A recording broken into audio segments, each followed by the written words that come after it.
so that storm last night was pretty like ridiculous. It was really windy and it felt like it was gonna rip that place apart, to be honest, for a while.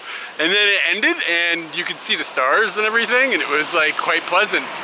And yeah, the storm is over. It is not raining. I'm gonna do something because for the last couple days I've mostly been just kind of tied up in that little guest house place, which at first when I got there I feel like I was talking some trash. I feel like I was saying this place is kind of cringy and stuff, and it totally is. But there's something about it, it has this spirit to it that wasn't evident until a lot of people showed up. So there was like a lot of people there the last couple days. There's an ambulance coming. I apologize for the sound. That's a Japanese ambulance. You don't see them very often now that I think about it. But anyway, so there's been a lot of people that have showed up. Like there's a group of people on bicycles that have come and they're doing like a bike loop here. And there's another guy that was doing a solo bike trip, and I was just chatting with him. And there's a dude doing a motorbike trip. And then there's this there was this girl that just showed up last night and just like hung out, and she like lives in the area working for the tourism board. And like me and her and the guy that were on the motorbike trip and the guy that run the place all went on this all went to have some Chinese dinner, and it gives the place life. It makes the gritty part kind of like it brings it alive. The gritty part is part of the experience. And I think these little things like this are actually speckled all over Hokkaido. They're called rider houses, and they're for people that are doing motorbike trips and bicycle trips and stuff like that. And I don't know, it's a cool experience. I've never seen anything quite like that in Japan. Like with that exact same atmosphere and stuff. So I'm really happy that I got to be there when it got crowded so that I got to see that. And didn't just leave thinking it was just a grungy place. Like there's something special to it. Oh, so today I'm trying to go to a place called Kyde, which is about 20 or 30 kilometers up the road, and some people mentioned it was cool. And hopefully I can get to a little lake and maybe even this volcanic area that's over there and check those things out. But I'm hitchhiking because the train left and the next one doesn't come for a long, long time. So we'll see how long it takes me to get there. I have no idea. Not very many cars are going by, and as I make this video, I'm losing potential rides. I continue to try to finesse like what you should write on the sign. Because, so I wrote my end goal, which I realized I don't think a lot of people are going to be going there, and there's a major town between the two. So I wrote that, and I walked for a while, and nobody was like even like really giving me the time of day at all. So now what I'm going to do is I'm going to write that town that's in the middle there, try to get that far, and then from there figure out how I can get the rest of the journey. So, but like, not knowing the local geography makes it kind of complicated, like to figure out like, where is the major interchange? Like you can look at a map and you can get a guess, like kind of, you know what I mean? But you don't know where everybody's actually commuting to every day or whatever. So yeah, I'm just gonna change it, see if I get better results. Fishing, try different bait, you know? You can see this is kind of the aftermath from the storm last night. When we came back from the Chinese restaurant, this stuff was all over the middle of the road. Like it was just like strewn everywhere. It's amazing how quickly they've come through and cleared it up. I mean, it's a major road and everything, but like this was only, I mean, I guess, well, maybe it was a while ago, maybe 10 hours ago or something, but still, like it's a lot of road. They got to come along, and maybe they got a machine that pushes everything out of the way or something. Who knows? But yeah, it's nice and clean now. I changed my sign and like the second car that went by stopped. So that's totally what it is. You gotta have the right bait. So the question is, what bait do I put on my sign from where I am now? I'm gonna look at a map, see if I can decide. I forgot to mention the guy that picked me up. It was like this really, really old dude. He retired like for 100 years or something, and he was in this teeny tiny little Japanese truck. And it's just like 2 seats in the front, and then the back end of the truck is, you know, this flat, like a truck. And I mentioned that like usually I travel with my wife, but this time I'm on a trip by myself because she's busy at work for the summer, blah, blah, blah. And he was like, oh, it's a good thing that there was only one of you because, you know, 2 people wouldn't sit up front. And I told him, I was like, no, it'd be okay. We could make her sit in the back. And this old man lost it. Like, he was like on the verge like of just like breaking down. He was laughing so hard he couldn't believe I actually broke that out. By the way, nobody tell Katie that. There's 2 demographics of people that have not picked me up yet that I want to pick me up. One, truckers. They don't even look at me. I don't think I'm ever gonna get a ride with a trucker. They're busy, you know what I mean? But in America, you think, oh, truckers, hitchhikers goes together. Here, it seems like it's the opposite. So I just want to ride in one of those big old trucks. I think that'd be fun. And the second demographic of people that has not yet picked me up is people who have like a wiener dog in the car or something with them. There's been no pets. I want to hang out with some pets for a bit. That would be fun too. Just as I finished that shot, I got a whiff of something. And I realized what was passing me was a semi. It was hauling pigs. And that would have checked both boxes. All right, it's like, I don't know, 9:30, 10 o'clock, and I made my primary goal for the day, which was to come to a place called Iozan. And Iyo means sulfur, and the Zan part means like mountain or whatever. So you've got Sulphur Mountain here. And if you can imagine Sulphur Mountain, Sulphur Mountain has quite a smell, and it is really strong.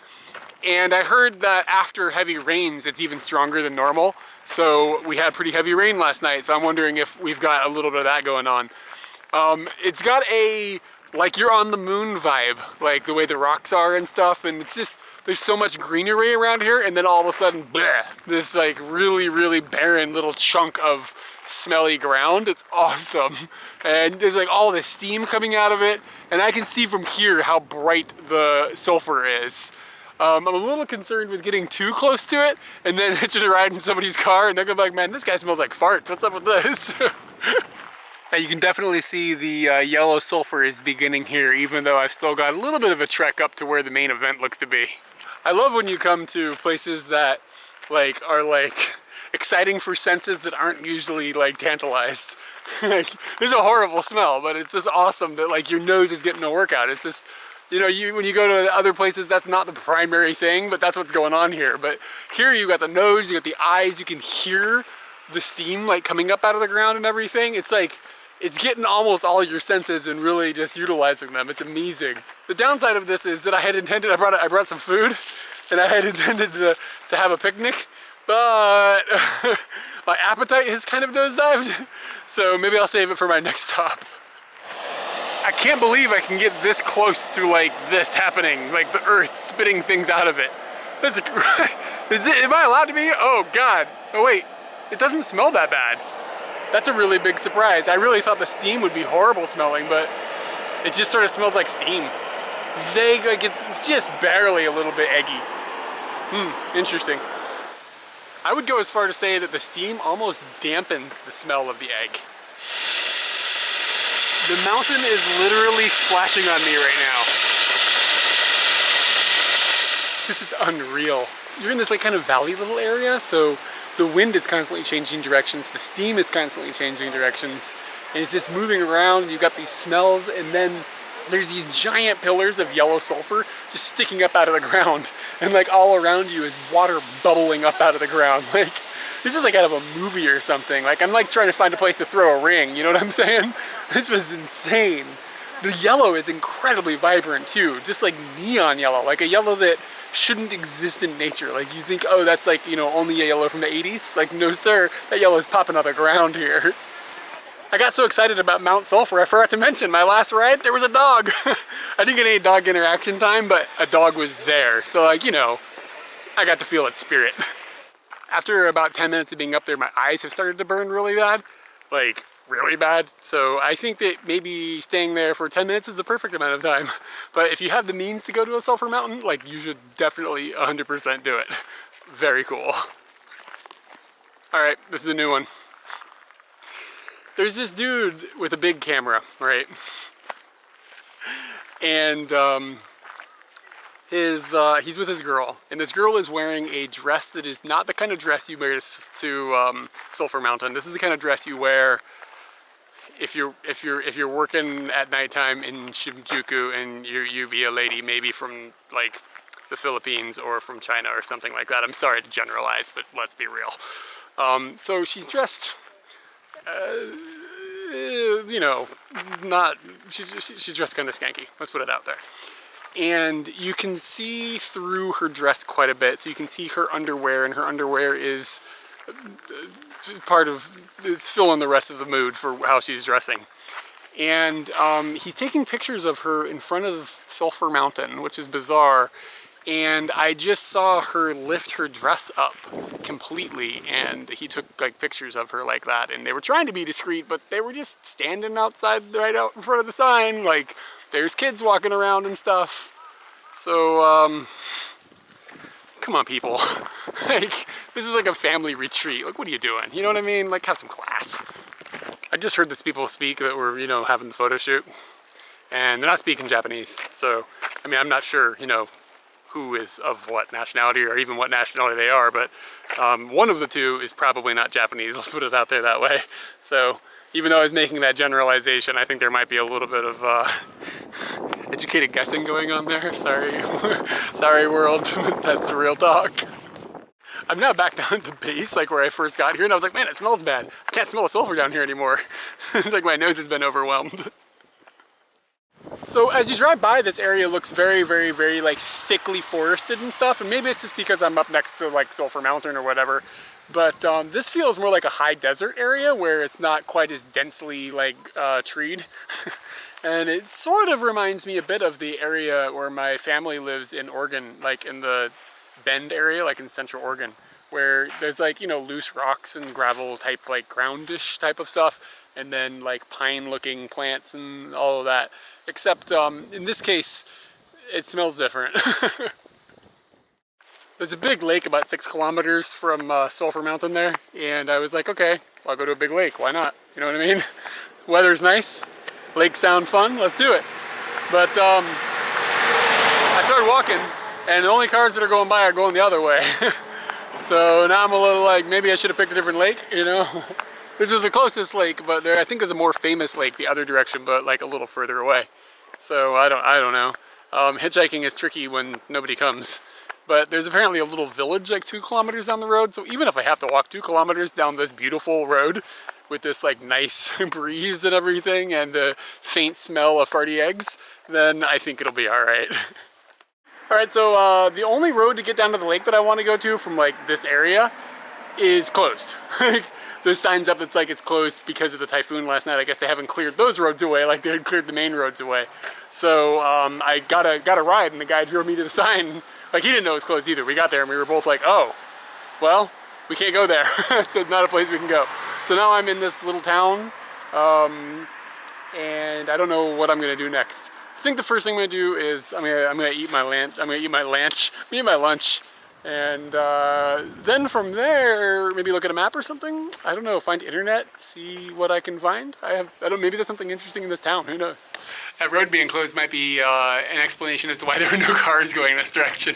Maybe they can see on their GPS or something that the road is closed because of the weather.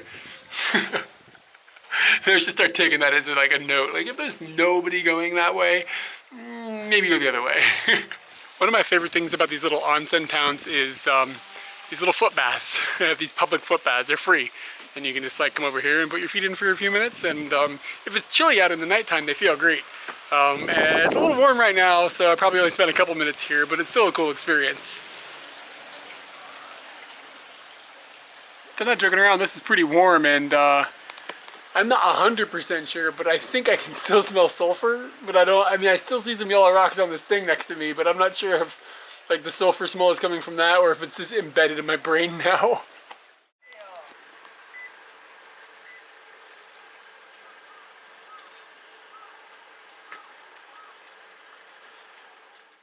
I saw a sign that said that one of the like really famous sumo champions is from this area, and I think I might have found the town the town I'm in now might be where he's from, because it looks like they have a memorial set up to him.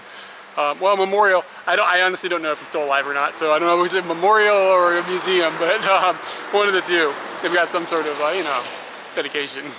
I'll take a wild guess based on how fresh that cut on that tree looks and just assume that that's from the storm last night.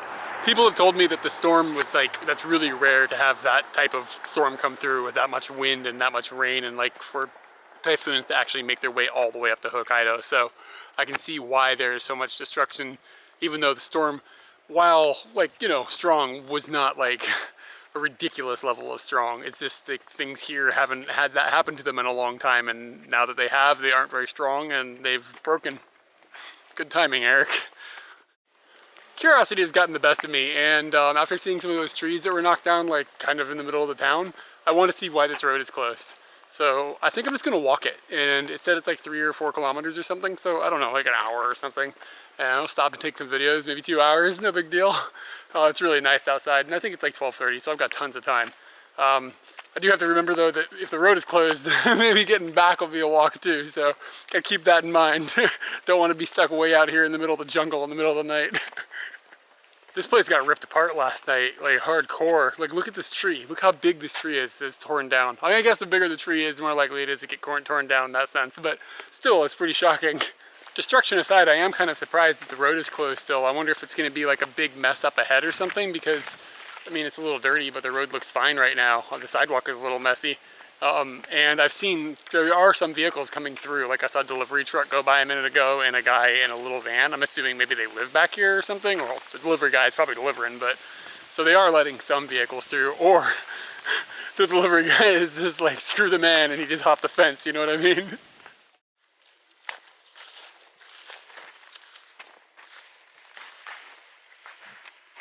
I found the lake. This water is refreshingly brisk. For a moment I was thinking, man, there's nobody around here. I could just strip down my skimpies and go for a swim. And then I put my toes in the water and I was like, toes is enough. It's pretty cold. Getting the boy danglers up in that water would be a pretty traumatic experience.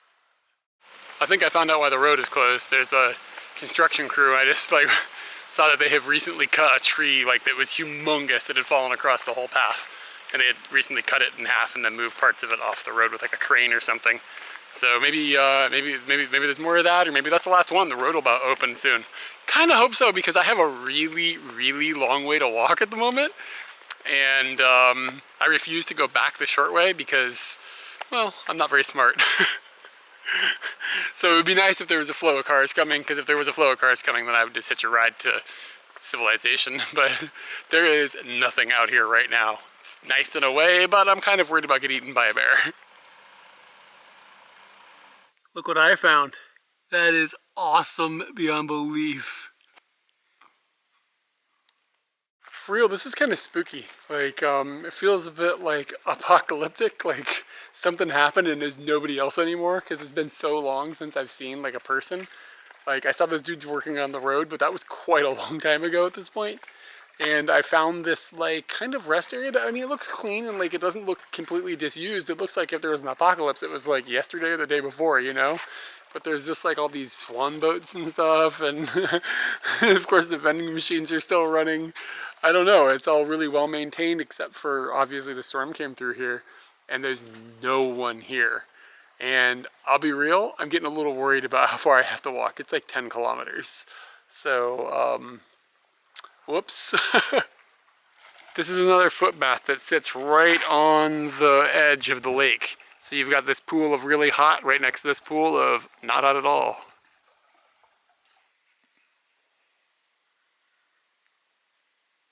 That's a shame.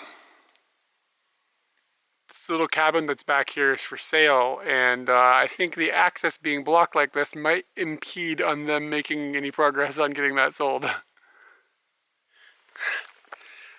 Laying across the sidewalk here was a stake that was about, I don't know, 1.5 meters long, and it was kind of like a silver gray color.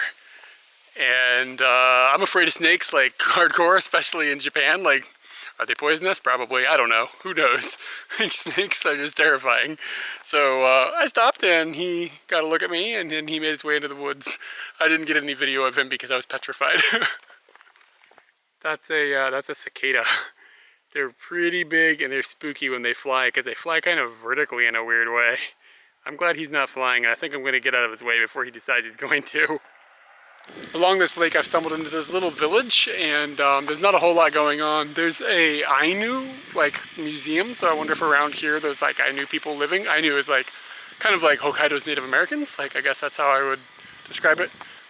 So it's like they're like not, I don't even know, do they count it? Do they count? It's horrible. Like, are they Japanese? Do they self-identify as Japanese or not? I'm not really sure. I don't know a whole lot about them. But I know they have like a separate language and a different culture and things like that. And they were native to the area up here. So anyway, there's a museum there, which is like kind of out of place the way it looks a bit. And of note, in this little village, every building is running a generator, so I'm assuming there's no electricity around here right now. But I only have 1 more kilometer to go before I think I hit another road, which I think is a big road, I'm hoping, where there will be cars, because otherwise I don't know what I'm gonna do. Like I said, I've walked about 10 kilometers. It's a long way, and it's raining. Kind of, it's misting. It's not too bad. It's a little wet. This is just kind of like an amazing little garden this guy has got in front of his house. It's unbelievable. Cool hobby. I found a road with cars and people. I'm pretty happy about that. Now I gotta make a sign. I don't even know where to go. I guess I could just go back to the guest house at this point because I'm pretty tired. I keep saying 10 kilometers, but I just turned around and looked at the sign from where I came from. Like, it's 16 kilometers. Like I said before, I'm not a smart man. Look at this awesome farm. It's really big.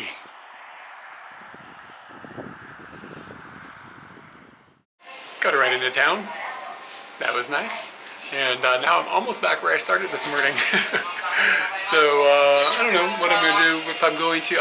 Don't know if the trains are running or not, because like, I don't think you can look it up online, because it's like, you find out because it's written on a whiteboard in the station.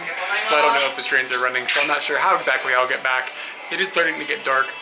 I don't want to be stuck up here having to hitchhike back out of town if it's dark out, but I do kind of want to hit a restaurant and then take the train home, so it's a bit of a gamble. I don't know. Maybe, I don't know, I don't want to walk all the way, it's way too far, so I think I might gamble it though. I'm feeling adventurous even though I've been walking all day. After that walk I did, this feels pretty well deserved. This feels amazing right now, especially it's kind of, not cold, but it's getting a little bit colder out. It's like getting jacket weather and it's drizzly, and I'm exhausted from the walk and my feet are sore, and this is basically a perfect moment. This posh ass cat's making me laugh. So I'm like in the town, right? Like, I mean, the town is not a substantial place, but it's a town, it exists, yeah? And a fox just walked across the road, like straight up right in front of me. I'm glad that fox distracted me, because I looked up and I realized I found like probably the only opened restaurant in the town. It's like a little cafe type thing. And like a coffee shop kind of, but they've got a menu of food. So I had some omuresu, which is just like they make rice with ketchup like mixed in with it, and then they put an egg on top and then put ketchup on it. It's really basic, but it's one of my favorite things. It's just so good. And theirs was, you know, it was standard stuff. It wasn't like knocking it out of the park or anything, but it was good. And they gave me a little salad with it. A little salad was fun because I had banana in it, and I'm all about banana. And there was a baseball game on, and so the team from Hokkaido, they're called the Nippon, like that's Japanese for Japan basically, the Nippon Ham, like as in pig, fighters, Nippon Ham Fighters, and I don't know who they were playing, but they were doing a good job. They were winning, and the old dudes in there watching the game were really happy about it. So it's kind of fun to sit in there with them, and like they were like just like like really excited. They'd get outs, and everybody in the room would be like auto. It's a good time. So it's certainly dark out now, and I've got about an hour of a wait before the train comes, because, you know.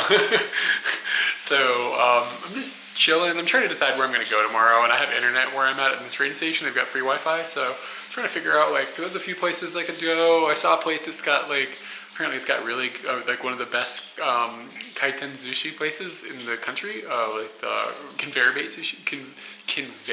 belt sushi places in Japan. Like, it's like renowned in the country as one of the best. So that might be interesting.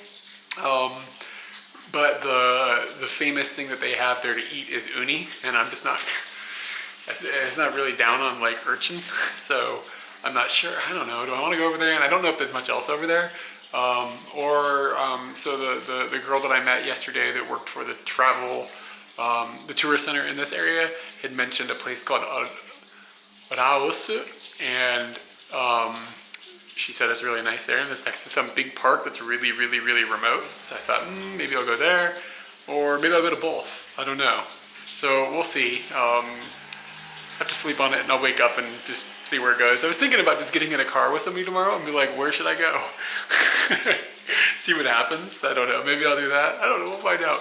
But I hit a vending machine a minute ago, and when I went to the Kirin factory when I was in Chitose, I had drank some of this stuff with my burger, I believe, before. And I've sort of fallen in love with it. It's really good. Like, I'm going to see if I can find this outside of Hokkaido. I hope it's something that's like exported like to other parts of Japan. I've never seen it before, but I haven't known to look for it. So maybe it's everywhere and I just haven't noticed, you know what I mean? But yeah, Gurana, it's like on point. Oh, it's soda. If you didn't see that part, like this is a soda, and it's like kind of like somewhere between Dr. Pepper and root beer. It's good. I found my 3rd foot hot bath of the day. This is excellent. This is one's right outside the train station. I gotta get one of these things at home. This is wonderful. Hey guys, that was Hitchhiking 12, and I just sat here and tried to think what happened in this episode, and I have no idea. As we've been shooting a bunch of these end cards all sequentially, so that we can get them prepared for to cover the time we're in Borneo for things to keep airing and all that using the magic of the internet. I have no idea what happened in this episode, but I did make a note, and in the note it said that I had to let Katie try Garana, the drink that I have been in Hokkaido, like kind of obsessed with. When were you in Hokkaido? I was in Hokkaido in August. I came back early September. It's December. It's December we're shooting this, and I finally have gotten to the point where we can share this with Katie. It's been sitting in the fridge just waiting and waiting. I'm concerned it's going to explode when you open it. I'm going to open it. Hold on, before we get into this amazing Katie taste test of the Garana, we got to plug our stuff. It's like the Facebook, Yeah, and the Facebook, Twitter, and the Reddit. Yep. And the thumbs up. And the thumbs up on the video. And the subscription. The subscribe if you haven't been subscribed. And the join Patreon if you want to get involved. And then Can I have this drink? And then leave some comments in the thing, and that helps. And then if you want to help us monetarily, then Patreon is the best way to do that. And yeah, okay. So Garana, I have since found out. Should I tell people that I found out more about this drink? Like I know where it came from and everything now. You kind of already have segued into that. But I don't know. I don't know if it's spoilers in the hitchhiking series or what. Spoilers. You could just Google it. This is like from South America, I think. I think it's a Brazilian drink. Still waiting. Yeah. Oh, I don't know. Here, I'm a little worried it's gonna blow up. Go ahead. Open it. So I brought that back from Hokkaido. I can't find. I've been looking for it since August or whatever in stores in Tokyo, and I can't find it. I mean, I know it's gotta be somewhere, but like this is like a soda that is in Hokkaido and South America. Strange combination. It's good until June 2017. We're good then. Did I need to shake it? It smells like God, I kids' hope medicine. not. If you shook it, I think it'd explode. It's soda. Does it smell like kids' medicine? Yeah, you don't it smells like like kids' medicine. No. yeah. I don't like. The reason I don't like bubblegum is because they made all the kids' medicine when you were little taste like bubblegum, but this is like the other flavor that they had, which is good.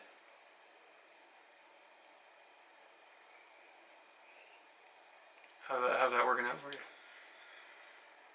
I'm pretty sure that all my ailments are fixed. It just tastes like medicine to me. Really? Are you serious? Like not medicine in a bad way, like flavored medicine, like what you would give a child to drink the medicine they need to drink. That's exactly what it tastes like. Dude, it's so good.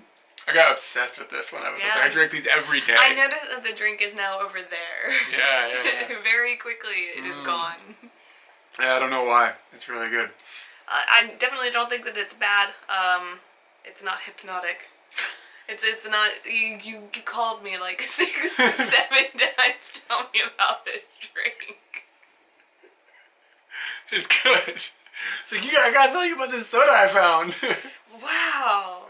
I don't even know where it's from, and I'm like, you mean Guarana? And No, Garana. I knew what it was all about, man. You knew what it was? Have you had it before? I know what the flavor is and everything. It's like some berry or something, right? Yeah, it's like friend of cherry or acerola, but without as much punch. I don't know. Anyway, so that was sort of anticlimactic. I'd like to talk about something else that's going on at the moment, though. You wanted to be a kitten? I did want to be a kitten earlier. Yeah, that was nice. But we're sitting here and we're shooting this end card, and you guys can see behind us, but in front of me... Don't show them what now! In front of me is some scary-ass LaToya Jackson.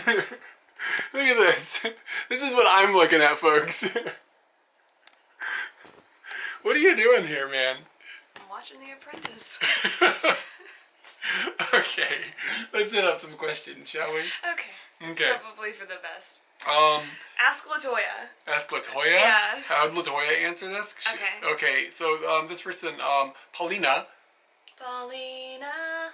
Yeah.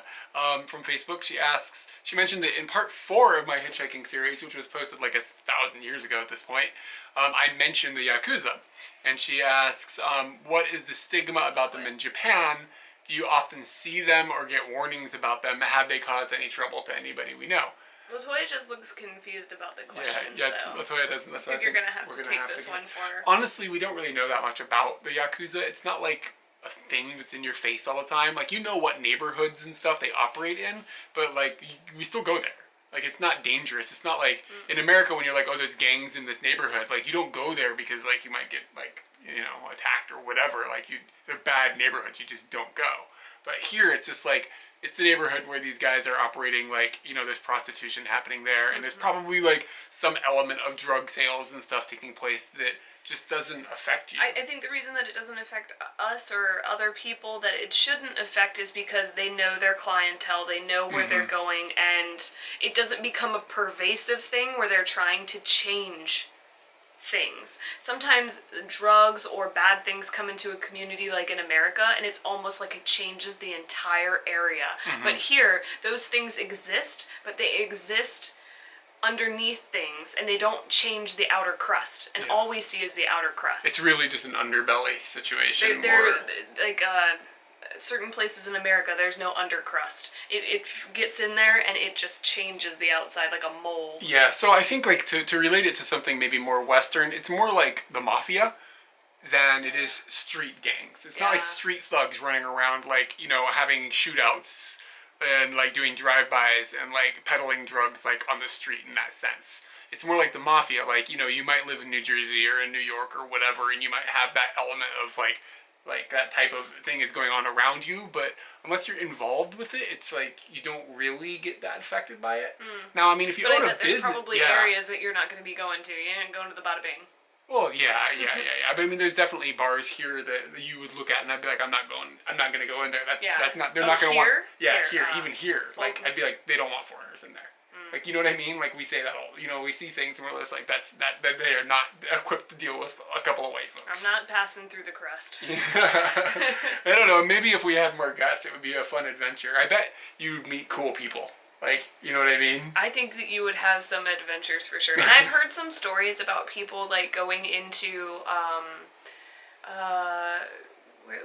what is in Shinjuku? Kabukicho? Kabukicho, yeah, I know, I just did the same thing. Kabukicho, they go in there and you'll end up like, sometimes the Yakuza guys will get kind of drunk and then they just get really excited to see foreigners and then they just pull you in for an evening of whining and dining and what is going on. We've heard some interesting stories. Yes. And the people who told us the stories might be watching this. However, I've also heard stories of people that like go to places like Roppongi or whatever, and that's probably a more dangerous element is like, you have like these Nigerian guys that own clubs and stuff, and that's what, from what we've heard, is a little more of a danger to foreigners than the Japanese Yakuza is. And like they probably somehow all intertwine together, to be honest with you. But like in Roppongi at nighttime, some of the Nigerian guys will like prey on like white dudes, basically get them into their club and then drug them. Like put a drug in their drink and then take their credit cards and like max them out or whatever. And like I've never actually met anybody that has been directly affected by that, but on the Tokyo subreddit, you'll see people all the time busting up in there like, yeah, I lost $20,000 in one of these clubs because I was stupid. Like, this conversation comes up more than ever, so it certainly is definitely happening. There's like a saying, don't put your dick in crazy. You should also not do that with criminal. Yeah, just don't get involved with prostitution here, and you're going to be okay. It's basically what I'm trying to say. If you're a tourist, anyways, you know, don't do things. Good to know that. No prostitutes, no drugs in Japan, and you'll probably be fine. All right. But I'm not an expert or anything. I'm just telling like my perspective. And like Latoya looks like she agrees. Yep. Total agreement. She looks like she's been involved in the drug situation a bit though. She might be in the drug situation right now. Anyway, alright guys, thanks a lot. Take care.